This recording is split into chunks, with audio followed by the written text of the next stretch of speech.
Doctor Gautam Pandurang Gosavi यांच्या 69व्या वाढदिवसानिमित्त बाबासाहेब आंबेडकरांच्या जीवनावर आधारित हिंदी चित्रपटाचा भव्य उद्घाटन सोहळा संपन्न. सामाजिक, शैक्षणिक आणि आरोग्य क्षेत्रात उल्लेखनीय योगदान देणारे समाजरत्न डॉक्टर गौतम पांडुरंग गोसावी यांच्या 69व्या वाढदिवसानिमित्त मुंबई ठाणे परिसरात अत्यंत भव्य आणि अर्थपूर्ण कार्यक्रमांचं आयोजन करण्यात आलं. या प्रकट दिनाचं औचित्य साधून बॅरिस्टर महामानव डॉक्टर बाबासाहेब आंबेडकर यांच्या जीवनावर आधारित मोठ्या पडद्यावरील हिंदी चित्रपटांच्या उद्घाटनाचा सोहळा मान्यवरांच्या हस्ते मोठ्या उत्साहात पार पडला. उद्घाटन होताच सभागृहात टाळ्यांचा कडकडाट झाला. या कार्यक्रमास प्रमुख पाहुणे म्हणून डॉक्टर संजीव कांबळे, माजी संचालक आरोग्य विभाग, बाळासाहेब आढांगळे, राष्ट्रीय कार्याध्यक्ष, विजय परकाळे, माजी सहाय्यक पोलीस आयुक्त, सुभाष मोरे, पोलीस निरीक्षक, तसंच डॉक्टर भीमराव जाधव, माजी अधिष्ठाता, राजीव गांधी मेडिकल कॉलेज यांची प्रमुख उपस्थिती होती. या कार्यक्रमाचं प्रभावी सूत्रसंचालन वैशाली अभिजित न्यायनिर्गुणे यांनी, मराठी साप्ताहिक विचार विमर्शचे संपादक हिरादास सोनावणे यांनी केलं. हा सोहळा GJ education of paramedical science Thane आणि राष्ट्रीय पुरोगामी पत्रकार संघ ठाणे यांच्या वतीने आयोजित करण्यात आला होता. विविध जिल्ह्यातून आलेले सामाजिक कार्यकर्ते, पत्रकार, डॉक्टर, शिक्षणतज्ज्ञ, कलाकार आणि विविध संस्थांचे प्रतिनिधी यावेळी मोठ्या संख्येनं उपस्थित होते. डॉक्टर गोसावी यांच्या वाढदिवसानिमित्त अनेक सामाजिक संस्थांमध्ये काम करणाऱ्या मान्यवरांनी त्यांना शाल, पुष्पहार, पुष्पगुच्छ आणि स्मृतिचिन्ह देऊन त्यांचा गुणगौरव केला. या कार्यक्रमात संगीत दिग्दर्शक ओंकार गोखले यांच्यासह राजकीय आणि सामाजिक क्षेत्रातील अनेक मान्यवरांनी आपल्या मनोगतातून डॉक्टर गोसावी यांच्या कार्याचा गौरव केला. डॉक्टर गोसावी हे केवळ यशस्वी डॉक्टर नसून समाज घडवणारे मार्गदर्शक व्यक्तिमत्व आहेत, असे गौरवोद्गार यावेळी सुरुवातीला वैशाली अभिजित न्यायनिर्गुणे यांनी आपल्या मनोगतातून व्यक्त केलं.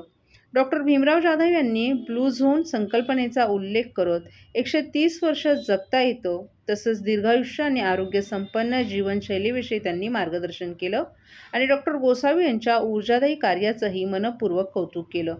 सत्कारमूर्ती डॉक्टर गौतम गोसावी यांनी आपल्या मनोगतात उपस्थित सर्वांचे मनःपूर्वक आभार मानले.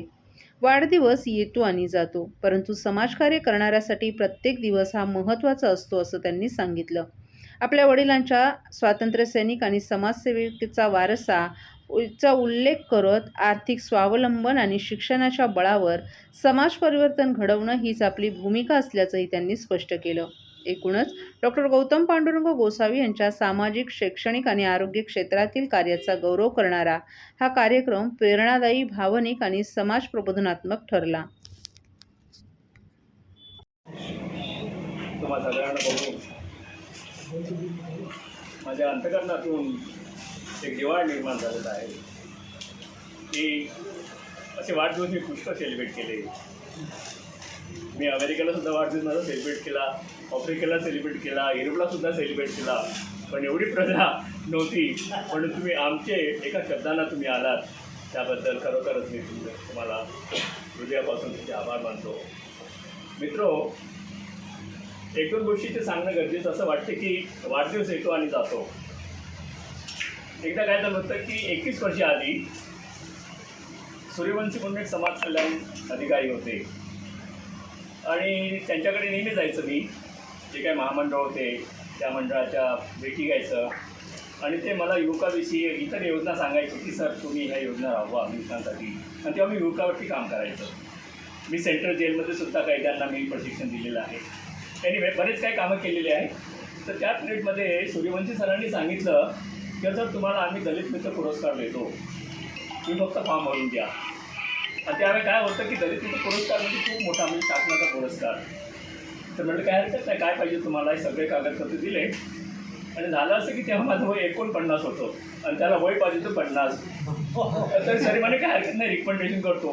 पण माझ्या कॉम्पिटिशनला बरेच काही लोक होते की ते म्हटलं सर ऑब्जेक्शन केलात, मला नको ते. तर सांगायचं म्हणजे नंतर मला रिअलाईज झालं की एक एक वर्ष एक एक दिवस आपण काम करतो आणि जो व्यक्ती सामाजिक चळवळीमध्ये असेल किंवा संस्कृती चळवळीमध्ये असेल की समाजामध्ये काम करत असेल तर त्याच्यासाठी तो एक एक दिवस फार महत्त्वाचा असतो. का असतो?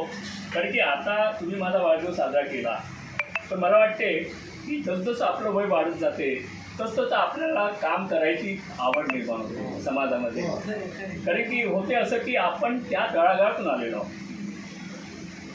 माझ्या वडिलाला पहिला राष्ट्रपती पुरस्कार 1949मध्ये मिळाला. स्वातंत्र्य सेनानी होते, 28 गावचे सरपंच होते, त्या गावात पोलीससुद्धा यायचा नाही. आम्ही शाळेसाठी जमीन डोनेट केली. तर हे कार्य करत असताना मला तो बाळकडून मला वडिलापासून मिळालं. आणि तेव्हापासून मी ठरवलं की पहिले आपली आर्थिक परिस्थिती व्यवस्थित करा, तुम्ही तुमच्या पायावरती स्टँड व्हा. एकदा तुम्हाला माहीत असेल की डॉक्टर बाबासाहेबांकडे एक एज्युकेटेड व्यक्ती गेलेला होता, मला नाव आठवत नाही, आणि तो एकदम भरावून गेला होता. शायद चर्मकार समाजाचे ते व्यक्ती होते. तर त्यांनी बाबासाहेबांना सांगितलं की बाबासाहेब मला तुमच्यासोबत काम करायचं आहे.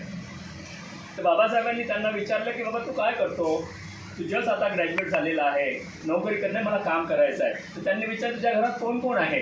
तर त्यांनी सगळं सांगितलं. माझी बहीण आहे, माझे भाऊ आहे, माझे वडील आहे, शेती नाही आहे, मीच कमवणार आहे. तर बाबासाहेब काय म्हणाले, पहिले तू कमव, पायावरती उभा राहा आणि नंतर माझ्याकडे ये. बहुतेक तुम्हाला एक गोष्ट माहिती आहे, ही सत्यकथा आहे. तर ह्या बऱ्याच काही गोष्टी मी ते सांगणार नाही. मी ठरवलं की आता सगळं काय माझ्याकडे आहे. आपल्याला काय पाहिजे, 10 बाय 10ची रूम, सकाळी दुपार संध्याकाळ जेवण, थोडीशी गाडी तुमच्याकडे आहे, काही असो, राहायला घर आहे. मग काय पाहिजे, मग का नाही आपण समाजाची सेवा करावी.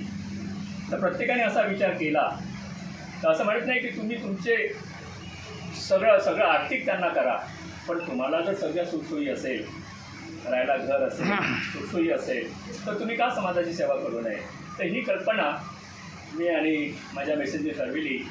आणि तुम्हाला एक सांगतो, सगळ्यात जास्त डोनेशन आम्ही दोघं देतो. वर्षाला 3.5 लाख रुपये डोनेशन देतो.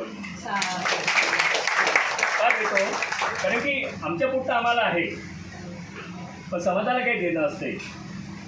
त्या प्रकारे असे प्रोग्राम मी राबवतो. चांगले चांगले लोक मला भेटतात आणि खूप आनंद वाटतो. तर तुम्ही सगळे आल्याबद्दल धन्यवाद.